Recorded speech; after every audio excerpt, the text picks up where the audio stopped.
അപ്പോൾ ക്രോഷേ ചെയ്ത ഒരു എഗ്ഗിൽ ഞാനിന്ന് എംബ്രോയ്ഡറി വർക്കാണ് ചെയ്യാൻ പോകുന്നത്.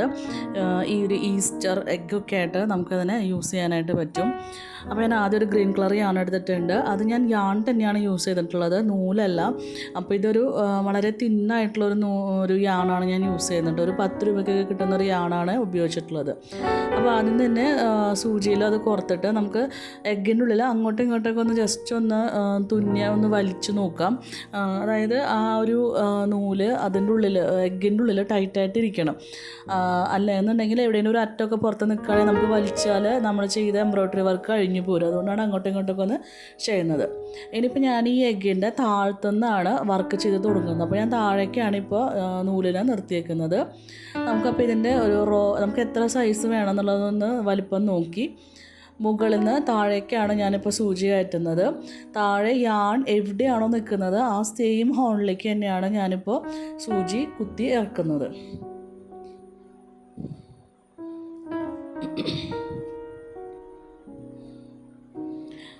അപ്പോൾ എനിക്കിപ്പോൾ ഒരു ഗ്രീൻ കളറിലൊരു ലൈൻ പോലെ കിട്ടിയിട്ടുണ്ട്. അപ്പോൾ ഞാനൊരു ഇങ്ങനെ ഗ്രാസ്, അതിൻ്റെ പൂവിൻ്റെ തണ്ട്, പൂവ്, അങ്ങനെയാണ് ഇപ്പോൾ ഞാൻ സിമ്പിളായിട്ടുള്ളൊരു സംഭവമാണ് ഇപ്പോൾ ഇവിടെ ചെയ്യുന്നത് കേട്ടോ. ഇനി ഇപ്പോൾ എനിക്കൊരു തണ്ട് കിട്ടിയിട്ടുണ്ട്. എനിക്ക് അടുത്തത് ഒരെണ്ണം കൂടി വേണം. അപ്പോൾ അവസാനിച്ച അതേ സെയിം ഹോളിൽ നിന്ന് തന്നെയാണ് ഞാൻ സ്റ്റാർട്ട് ചെയ്യുന്നത്. പിന്നെ നമുക്ക് എവിടെയാണ് അടുത്തത് വേണ്ടത് ആ സ്ഥലത്തേക്ക് തന്നെ വീണ്ടും ഒന്നും കൂടെ സൂചി കുത്തിയിട്ട് നമുക്ക് യാണിനെ വലിച്ചെടുക്കാം.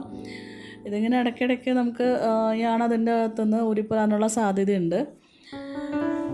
വീണ്ടും മുകളിൽ നിന്ന് താഴേക്ക്. ഇതിപ്പോൾ ഞാനിങ്ങനെ ഒരെണ്ണം വലുത് ഒരെണ്ണം ചെറുത് എന്നുള്ള രീതിയിലാണ് ഇങ്ങനെ ഇടവിട്ടാണ് ചെയ്യാനായിട്ട് ഉദ്ദേശിക്കുന്നത് കേട്ടോ. അപ്പോൾ നേരത്തെ ചെയ്ത അത്രയും ഞാൻ വലിപ്പം കൊടുക്കുന്നില്ല. ഇപ്പോൾ ഒരു ചെറിയൊരു ലൈനാണിപ്പോൾ, അതായത് ഒരു പൂവിൻ്റെ തണ്ട് ചെറുതായിട്ടാണ് ചെയ്യുന്നത്.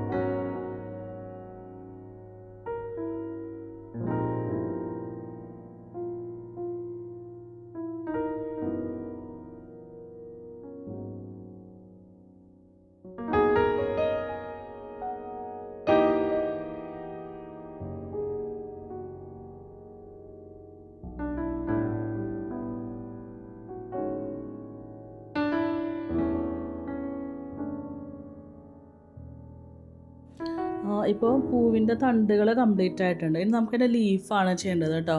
അപ്പോൾ ഒരു തണ്ടിൻ്റെ താഴെ നമുക്ക് സൂചി കുത്താം. എന്നിട്ട് കുറച്ച് മുകളിലേക്കായിട്ട് സൂചി കുത്തിയിട്ട് യാണിന് അതുമൊന്ന് ചുറ്റിയിട്ട് വേണം വലിച്ചെടുക്കാനായിട്ട്. അപ്പോൾ നമുക്കൊരു ഗ്രാസിൻ്റെ ഒരു ഷേപ്പ് കിട്ടും. പിന്നെ അത് എവിടെയാണോ നമ്മൾ അവസാനിപ്പിച്ചത് അവിടെ തന്നെയാണ് നമ്മൾ വീണ്ടും സ്റ്റാർട്ട് ചെയ്യുന്നത്. വീണ്ടും ആ ഒരു തണ്ടിൻ്റെ താഴേക്ക് തന്നെയാണ് ഞാൻ സൂചി കുത്തിയിറക്കിയിട്ടുള്ളത് കേട്ടോ. അപ്പോഴാണ് കറക്റ്റായിട്ട് നമുക്ക് ആ ഒരു ഗ്രാസിൻ്റെ ഷേപ്പിൽ ആ ഒരു നൂല് അവിടെ കിട്ടുന്നത്. ആദ്യം ചെയ്തത് നമ്മൾ തണ്ട് തിന്നായിട്ടാണ് നിൽക്കുന്നത്. ഇപ്പോൾ ഗ്രാസ് ആയതുകൊണ്ട് അതിന് ഒത്തിരി ഒരു കട്ടിയുണ്ട്. വീണ്ടും താഴത്തുനിന്ന് തന്നെ നമുക്ക് ആ സെയിം ഹോളിൽ തന്നെയാണ് സ്റ്റാർട്ട് ചെയ്യുന്നത് കണ്ടോ. എന്നിട്ട് ഈ സൂചിയുമേ നൂലിനെ നമുക്കൊന്ന് ചുറ്റിയെടുക്കാം. അപ്പോഴാണ് കുറച്ചൊന്ന് തിക്കായിട്ട് നമുക്ക് കിട്ടുന്നത്. അങ്ങനെയാണെങ്കിൽ അതൊരു ലീഫിൻ്റെ ഒരു ഇതിൽ നമുക്ക് തോന്നുകയുള്ളൂ. വീണ്ടും അതേ സെയിം ഹോളിൽ നിന്ന് തന്നെ നമുക്ക് താഴേക്ക് എടുക്കാം. അതല്ലാന്നുണ്ടെങ്കിൽ വേണമെന്നുണ്ടെങ്കിൽ അടുത്ത പൂവിൻ്റെ തണ്ടിൻ്റെ താഴേക്ക് നമുക്കതിനെ കുത്തിയെടുക്കാം. കണ്ടോ, ആ ഒരു തണ്ടിൻ്റെ താഴേക്കാണ് ഇപ്പോൾ ഞാൻ എടുത്തിട്ടുള്ളത്. ഇതിങ്ങനെ വലിക്കുമ്പോൾ നൂല് അവിടെ ഇവിടെ നിന്ന് കെട്ടിപ്പിടിക്കാണ്ട് നോക്കണം. അതായത് യാൺ എടുക്കുമ്പോൾ ഒരുപാട് നീളത്തിൽ എടുക്കാൻ നിൽക്കണ്ട. നമുക്ക് കംഫർട്ടായിട്ടുള്ളൊരു നീളത്തിൽ മാത്രം എടുക്കുക. ഇടയ്ക്കിടയ്ക്ക് കട്ട് ചെയ്ത് സൂചിമ കുറക്കേണ്ടി വരുന്നുള്ളൂ. എന്നാലും ചെറിയതായിട്ട് എടുക്കുന്നതാണ് നമുക്ക് എപ്പോഴും കംഫർട്ടായിട്ട് ചെയ്യാൻ പറ്റുക കേട്ടോ. കണ്ടോ, ഇങ്ങനെ സൂചി വെച്ച് അതും ഒന്ന് ചെറുതായിട്ടൊന്ന് നൂലിനെ ഒരു ചുറ്റി എടുത്തു കഴിഞ്ഞാലാണ് ആ ഒരു തിക്നെസ് കിട്ടുന്നത്. അപ്പോൾ നമുക്ക് കറക്റ്റായിട്ട് ചെയ്യാം. അപ്പോൾ ഞാൻ വലിയ തണ്ടിൽ 2 ലീഫ് അപ്പുറത്തും ഇപ്പുറത്തായിട്ട് ചെയ്യുന്നുണ്ട്. ഈ ചെറുതിൽ ഞാനിപ്പോൾ ഒരെണ്ണം ചെയ്യാമെന്നാണ് ഉദ്ദേശിക്കുന്നത്. കാരണം അപ്പുറത്തും കൂടിയും ചെയ്യുകയാണെന്നുണ്ടെങ്കിൽ ചിലപ്പോൾ നമുക്ക് സ്പേസ് അധികം ഉണ്ടാവില്ല. ഈ എഗ്ഗ് വളരെ ചെറിയൊരു എഗ്ഗാണ് ഞാൻ ചെയ്തേക്കുന്നത്, അതുകൊണ്ടാണ്. അപ്പോൾ നോക്ക് നിങ്ങൾ, ഞാൻ ചെറുതായതുകൊണ്ട് തന്നെ അതിനകത്ത് 2 സൈഡിൽ വരുമ്പോൾ ചിലപ്പോൾ ഒരു എന്തോ ഒരു കൺജഷൻ പോലെ ഫീൽ ചെയ്യും, അതുകൊണ്ടാണ്. നമുക്ക് ഒരു ഐഡിയ ഉണ്ടാവുമല്ലോ ഒരു എംബ്രോയ്ഡറി വർക്കൊക്കെ ചെയ്യുമ്പോൾ അതിപ്പോൾ എവിടെ സ്റ്റാർട്ട് ചെയ്താൽ അല്ലെങ്കിൽ എന്ത് ചെയ്താലാണ് ഒരു ഭംഗി ഉണ്ടാവുക എന്നുള്ളത്, അതിൻ്റെ ഒരു ഉദ്ദേശത്തിൽ വേണം ചെയ്യാനായിട്ട്. പിന്നെ നൂലുകൾ വലിക്കുമ്പോൾ ഇങ്ങനെ ഭയങ്കര ടൈറ്റായിട്ട് വലിക്കരുത്. ടൈറ്റായി വലിച്ചു കഴിഞ്ഞാൽ നമ്മുടെ എഗ്ഗിൻ്റെ ഷേപ്പും പോവും. പിന്നെ നമുക്കതിൽ നമ്മൾ എംബ്രോയ്ഡറി ചെയ്തതായിട്ട് ഫീൽ ചെയ്യില്ല. ഇപ്പോൾ കണ്ടോ, അപ്പോൾ എല്ലാത്തിനും ഞാൻ ലീഫൊക്കെ സെറ്റ് ചെയ്ത് നമുക്ക് ഫ്ലവർ ചെയ്യാം. അപ്പോൾ ഞാനൊരു പിങ്ക് കളർ യാണാണ് സൂചിയിൽ കോർത്തിട്ടുള്ളത്. അപ്പോൾ നേരത്തെ ഗ്രീനുമ ചെയ്ത പോലെ തന്നെ സൂചി അങ്ങോട്ടും ഇങ്ങോട്ടൊക്കെ ജസ്റ്റ് ഒന്ന് വലിക്കുക, നൂല് കോർത്തിട്ട് ഒന്ന് വലിച്ച് ആ നൂലിനെ എഗ്ഗിൻ്റെ ഉള്ളിൽ ഒന്ന് സെക്യൂറായിട്ട് വെക്കുക. അതിനുശേഷം അതായത് എപ്പോഴും ഒരേ സെയിം ഹോളിൽ നിന്ന് തന്നെയാണ് വീണ്ടും സ്റ്റാർട്ട് ചെയ്യേണ്ടത് കേട്ടോ. നമ്മൾ ഫ്ലവർ ചെയ്യണം. അപ്പോൾ ഞാൻ ആ ഗ്രീൻ തണ്ട് ചെയ്തിട്ടുണ്ടല്ലോ, അതിൻ്റെ മുകളിൽ നിന്നാണ് ഫ്ലവർ ചെയ്യുന്നത് കേട്ടോ. നമ്മുടെ ഒരു ഐഡിയയ്ക്ക് അനുസരിച്ച് നമുക്ക് കളർ ചേഞ്ച് ചെയ്യുമോ അല്ലെങ്കിൽ നമുക്ക് ഫ്ലവറിൻ്റെ ഷേപ്പ് മാറുമോ, എങ്ങനെ വേണമെങ്കിലും ചെയ്യാം. സ്റ്റിച്ചസ് ഇതിപ്പോൾ ഞാനൊരു സാധാരണ ഒരു സിമ്പിളായിട്ടുള്ള സ്റ്റിച്ചാണ് ഉപയോഗിക്കുന്നത് കേട്ടോ. എനിക്കിതിൻ്റെ വലിയ പേര് എങ്ങനെയാണെന്നൊന്നും അറിയില്ല. ഞാൻ പണ്ട് സ്കൂളിൽ പഠിക്കുന്ന സമയത്തൊക്കെ ഒരു നീഡിൽ വർക്ക് എന്ന് പറഞ്ഞിട്ട് ഞങ്ങൾക്കൊരു അവർ ഉണ്ടാവാറുണ്ട് 9th പഠിക്കുന്ന സമയത്ത്. അന്ന് പഠിച്ചിട്ടുള്ള ഒരു സ്റ്റിച്ചാണ് ഇപ്പം ഞാനിവിടെ ചെയ്യുന്നത്. അത് ഇതുപോലുള്ള ചെറിയൊരു യാൺ വാങ്ങിച്ചിട്ട് അതിലാണ് ഞങ്ങൾക്ക് തുന്നി പഠിപ്പിക്കാറുള്ളൊരു സിസ്റ്ററാണ് ക്ലാസ് എടുത്ത് തരുന്നത്. അപ്പോൾ ആ ഒരു ഓർമ്മയിലാണ് ഇപ്പോൾ ഇതൊക്കെ ഞാനിങ്ങനെ ചെയ്യുന്നത് കേട്ടോ. അപ്പോൾ ഓരോ തവണയും നമ്മൾ എവിടെയാണോ അവസാനിപ്പിക്കുന്നത് അവിടെ നിന്ന് തന്നെയാണ് വീണ്ടും സ്റ്റാർട്ട് ചെയ്യേണ്ടത്. അതേ ഹോളിൽ കൂടെ തന്നെ എടുക്കുക, അല്ലെങ്കിൽ നമ്മൾ ഉദ്ദേശിക്കുന്ന ഒരു ഷേപ്പ് ഫ്ലവറിനായാലും ലീഫിനായാലും നമുക്കങ്ങനെ കിട്ടില്ല. പിന്നെ ശ്രദ്ധിക്കേണ്ട കാര്യം, വലിക്കുമ്പോൾ എപ്പോഴും നൂലിനെ ശ്രദ്ധിച്ച് വലിക്കണം. ഒരുപാട് ടൈറ്റ് ആക്കാൻ പാടില്ല. പിന്നെ അത് കെട്ടുപിടിക്കാണ്ടും വലിക്കാനായിട്ട് നോക്കണം കേട്ടോ.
ഇനി ഞാനൊരു യെല്ലോ കളറ് യാണാണ് എടുക്കുന്നത് കേട്ടോ. ഇനി നമുക്ക് ഇടയിലുള്ള ചെറിയ തണ്ടിൽ നമ്മളൊന്നും ചെയ്തിട്ടില്ല. പിന്നെ ഫ്ലവറിൻ്റെ നടുവിൽ വരുന്ന പോളൻ ചെയ്യണം. അതിനൊക്കെ വേണ്ടിയാണ് ഞാൻ യെല്ലോ സെലക്ട് ചെയ്തത് കേട്ടോ.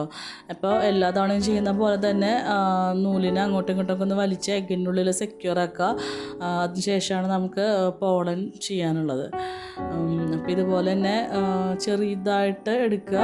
പിന്നെ എല്ലാത്തിലും പറയുന്ന പോലെ തന്നെ നൂലിനെ അങ്ങനെ അധികം വലിക്കാണ്ടിരിക്കുക, ഒരുപാട് ടൈറ്റ് ആക്കാണ്ടിരിക്കുക. അപ്പോൾ അതിങ്ങനെ കുറച്ചൊന്നിങ്ങനെ പൊങ്ങി നിൽക്കുമ്പോഴാണ് ആ എംബ്രോയ്ഡറി വർക്ക് കാണാനായിട്ട് നമുക്കൊരു ഭംഗി ഉണ്ടാവുക. ഇപ്പോൾ ഞാൻ ആ ഒരു ഫ്ലവറിൻ്റെ നടുവിലേക്കായിട്ടാണ് യെല്ലോനെ എടുത്തിട്ടുള്ളത്. ഇപ്പോൾ ഒരു സ്റ്റിച്ച് മാത്രം അകലത്തിൽ നമുക്കൊന്ന് അതിനെ തുന്നിയെടുക്കാം.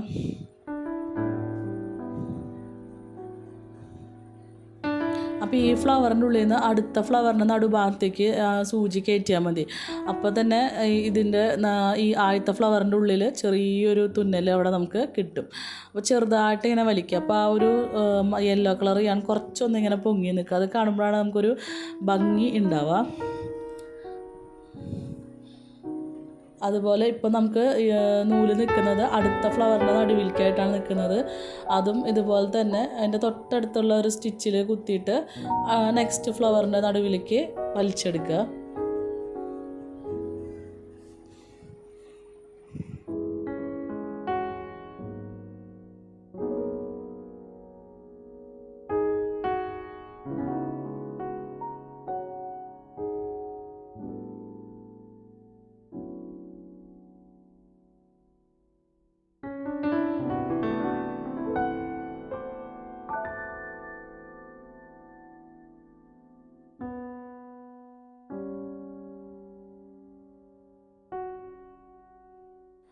ഇപ്പോൾ ഞാൻ എംബ്രോയ്ഡറി വർക്ക് കംപ്ലീറ്റ് ആക്കിയിട്ടുണ്ട്. എല്ലാവർക്കും ഞാൻ ഇഷ്ടപ്പെട്ടു എന്നാണ് വിചാരിക്കുന്നത്. വർക്ക് ഇഷ്ടപ്പെട്ടെങ്കിൽ എല്ലാവരും ചാനൽ സബ്സ്ക്രൈബ് ചെയ്യണം, വീഡിയോ ലൈക്ക് ചെയ്യണം, കമൻറ്റ് ചെയ്യണം. താങ്ക്